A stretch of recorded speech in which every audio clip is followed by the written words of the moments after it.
Qu'est-ce qu'un contrat intelligent ou smart contract dont vient de nous parler à l'instant Valentin? En fait, c'est une sorte d'usine à confiance. Le but, c'est de pouvoir se passer de tiers de confiance. Un smart contract en français, on appelle ça un contrat intelligent, mais en réalité, ça devrait plutôt s'appeler un contrat autonome. Le contrat en question n'a pas de cerveau, il n'est pas intelligent à proprement parler. Il va juste se déclencher uniquement si certaines conditions prédéfinies à l'avance sont remplies. Concrètement, comment ça marche? Imaginons, je suis développeur informatique. Oui. Je vais écrire un programme informatique. Ce programme, qu'est-ce que c'est? Ce sont l'ensemble des règles qui vont définir mon projet. Une fois que mon programme est écrit, je vais le graver sur la blockchain en question.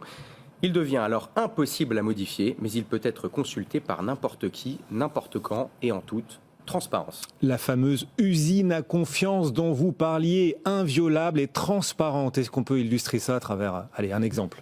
Bien sûr, si demain je veux réaliser un projet de crowdfunding, mais que je ne suis pas certain que le projet va prendre. Du coup, je veux me baquer, je ne veux pas prendre trop de risques et je veux avoir des garanties. Oui.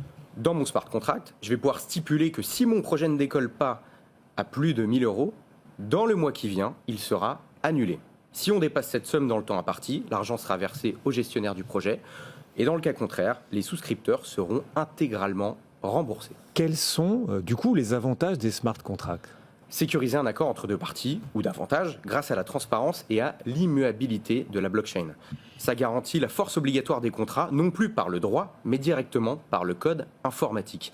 Les conditions sont très clairement fixées, l'interprétation du code est sans équivoque, contrairement à l'interprétation humaine qui laisse toujours place à la négociation ou à la découverte d'un vide juridique.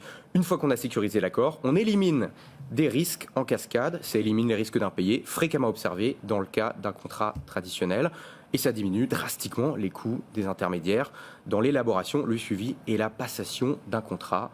En clair, plus besoin de notaire, d'avocat, la blockchain les remplace en partie.